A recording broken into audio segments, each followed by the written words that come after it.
Салют, друзья! Меня зовут Максим Юн, и вы на канале, где мы говорим про ЕСБ. Сегодня поговорим про шлема. Несмотря на то, что Средневековье оставило нам достаточно много образцов боевых наголовий, не все они нашли применение в ЕСБ. Стоит понимать, что не все то, что было эффективным в условиях реальной средневековой войны, в той же мере подходит для бугуртов. ЕСБ — это спорт, и поэтому популярность того или иного оружия или элемента снаряжения обусловлена правилами, а точнее эффективность в рамках действующих правил.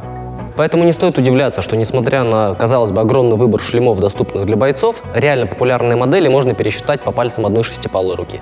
Наверное, я не совру, сказав, что одним из самых популярных сейчас типов шлема является бацинет с забралом волчьи ребра. Вот он. И это, кстати, пример того, что выбор предков не всегда совпадает с выбором современных спортсменов. В прошлом, вероятно, этот шлем не был супер популярен. Когда я говорю шлем, я имею в первую очередь в виду забрало. Так вот, известно буквально несколько его изображений, причем в некоторых случаях мы не можем с точностью говорить, что то, что мы принимаем за забрало, не является кованым фонарем или вообще веткой.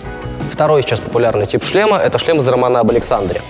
Это классический бацинет с подъемным забралом на шарнирах, который обеспечивает хорошую защиту лица. Как и в случае с волчьими ребрами, источники на такой тип забрала, на такой шлем, в основном только изобразительные, что дает каждому кузнецу возможность сделать какую-то свою версию этого шлема.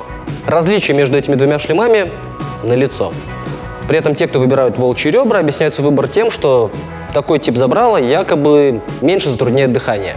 Я не из них, я выбрал шлем с забралом, как классический рыцарский шлем. Если кто не знает, это мой шлем. Я всегда считал, что забрало не так сильно затрудняет дыхание, как принято считать, при этом обеспечивая явно более высокий класс защиты. Удар топора не залетит вам между прутьев, потому что прутьев нет. Сегодняшний ролик – это эксперимент, в рамках которого я хочу понять, так ли существенна разница в доступе кислорода у этих двух типов забрала на самом деле.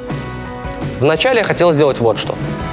Взять какой-то несложный комплекс упражнений и выполнить его сначала без шлема, а потом в каждом типе шлемов, при этом будучи подключенным к пульсометру. И в конце посмотреть разницу по пульсу. Позже один мой друг мне подсказал, что в идеале правильнее было бы выполнить не комплекс упражнений, а дать какую-то продолжительную, равномерную аэробную нагрузку. И поэтому сегодня с нами здесь вот этот красавец. Тут у нас Bianchi Aria E-Road, великолепный итальянский велосипед. Станок Suito Elite, который позволит удерживать нужную мощность. И пульсометр из Decathlon. Телеметрию мы будем снимать с помощью приложения Swift, а результаты записывать в приложение Strava. Итак, логика следующая. 10 минут я постараюсь выдавать 150-160 Вт. Приложение и станок помогут мне удерживаться в этом диапазоне. Через 10 минут мы посмотрим, какой был средний пульс. Потом, после какого-то отдыха, я проделаю всю ту же работу, но уже в каждом из шлемов. По идее, работа и время останутся без изменений, доступ кислорода ухудшится, и значит пульс должен пойти вверх. Вот и посмотрим, в каком из шлемов пульс будет выше. И так ли велика разница. За предоставленное оборудование я хочу сказать спасибо моему другу Александру. Саня, благодаря тебе сейчас в интернете появится ролик с чуваком в средневековом шлеме на велосипеде. Кстати, я сейчас подумал, что на самом деле я рискую стать мемом, потому что кадры, вырванные из контекста, будут выглядеть как минимум странно. Едет человек с ведром на голове. Просто. Так. Смотрите, ребят, шлем носите не только на ресталище, на коновелике катаетесь, тоже носите шлемы, потому что, прическа вам спасет, если вы улетите с велика. Ладно, поехали. Все, таймер запустил. И поехали.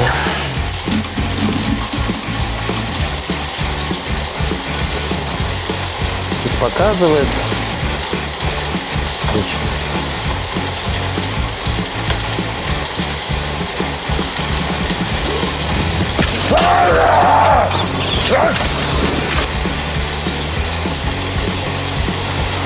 Мы, кстати, половину маршрута прошли. То есть осталось 4,5 минуты.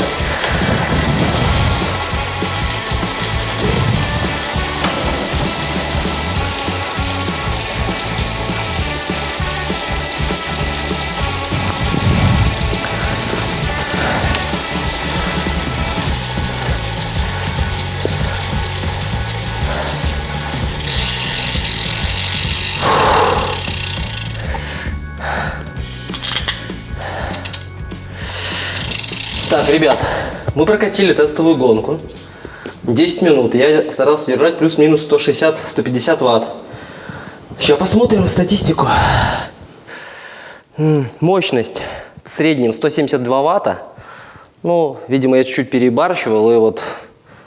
ну, средневзвешенно 169 пишут. В общем, приложение пыталось как-то меня вот уравновесить, но вот все равно тут зависит от человека.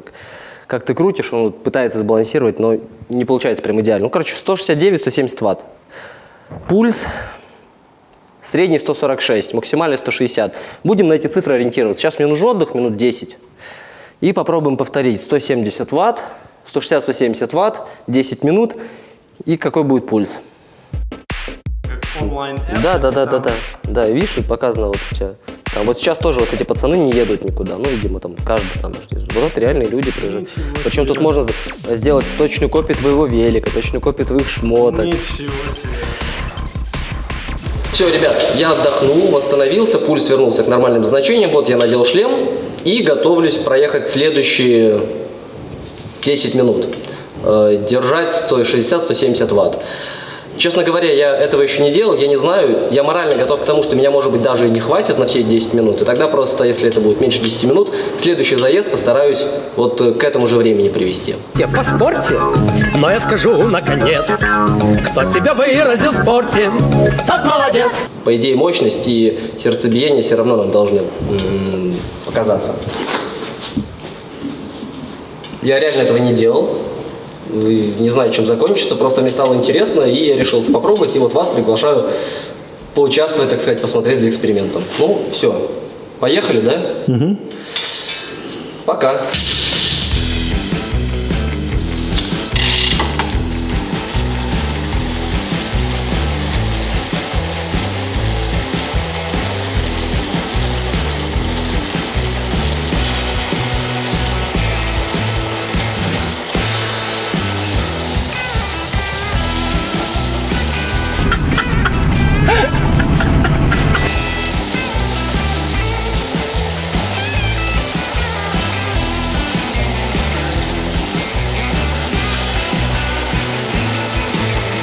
Нужно лишь только собраться и захотеть, и захотеть.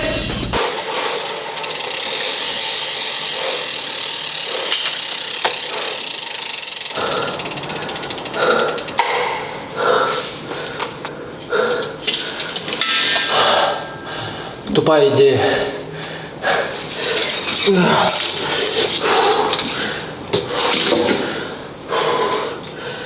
Слушай, ну на самом деле нормально абсолютно. То есть хорошее боевое состояние. То есть вот примерно вот в таком, так я себя чувствую, выходя из несложного боя. То есть не тот случай, когда ты, знаешь, встать не можешь, когда ты круто прогнал кровь, всех победил, вот так вот. То есть дышишь, но дышишь тяжело, но стоишь, все у тебя нормально. По ощущениям, ну, короче, опять же, не запредельная история. То есть я не думаю, что я бы мог так еще 10 минут удерживать тот же темп, но для нашего спорта и не нужно. То есть в целом хорошо. Давай посмотрим инфу. Пульс 160, максималка 172. Ватты, как я и сказал, 176-175. То есть считаем, что ватты одни и те же. Соответственно, пульс у нас 161-172, а был 146-160. Ну, типа да, явно в шлеме крутить тяжелее. И на 10%. Пока мы еще не прокатили в волчьих ребрах, но шлем забрал, он увеличивает ваш пульс при той же работе на 10%. Такие дела. Так, ребят, еще 10 минут отдыха и третий заезд будет. Фух.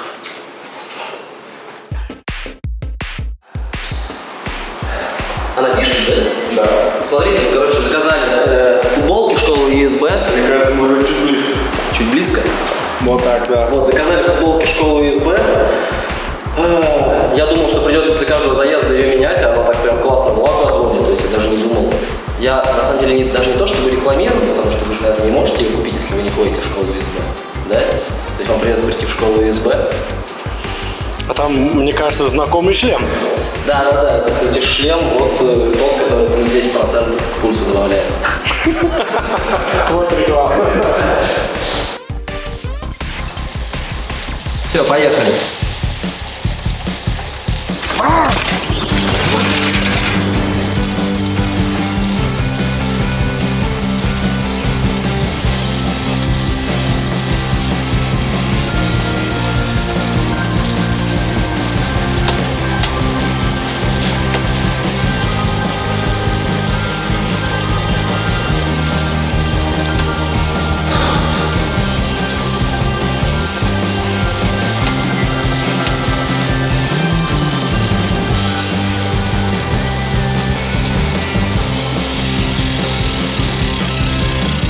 Ага. Так.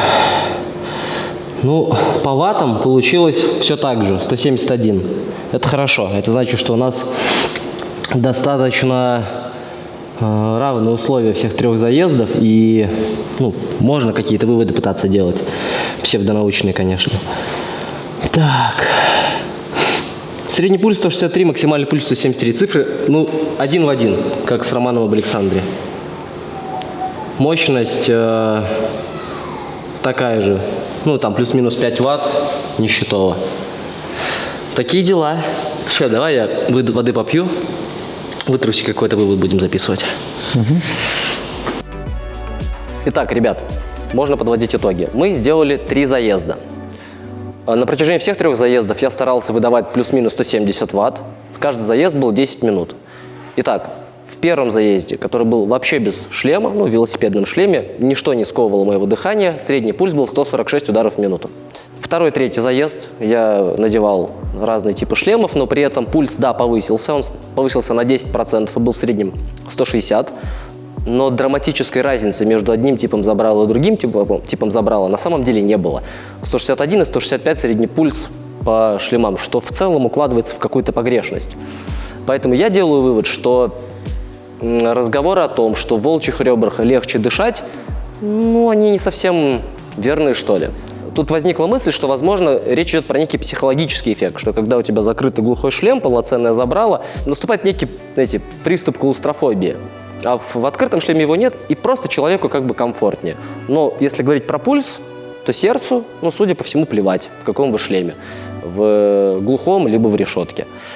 Такой был абсолютно бессмысленный тест, просто захотелось его так сделать, и мы сделали. Кстати, я вообще не медик, и все, с кем я консультировался перед этим тестом, тоже не медики. Мы просто подумали, что это должно быть показательно, и таким образом все исполнили. Если вы точно знаете, как нужно сделать правильно, обладаете нужными знаниями, напишите в комментариях, что мы сделали не так, что мы не учли, и как стоит правильно этот эксперимент провести, чтобы получить более точные результаты. И тогда мы соберемся и снова его проведем. В общем-то, наверное, все. Выбирайте шлем, который вам нравится. Видите, на самом деле нет какой-то особой разницы между одним и другим типом забрала. Я останусь при своем, потому что он классный. На этом все. Подписывайтесь, жмите колокольчики, лайки, вы же все знаете. И вообще напишите в комментариях, как вам вся эта история. Впереди еще 2 или 3 неожиданных и прикольных теста. На этом все. Пока.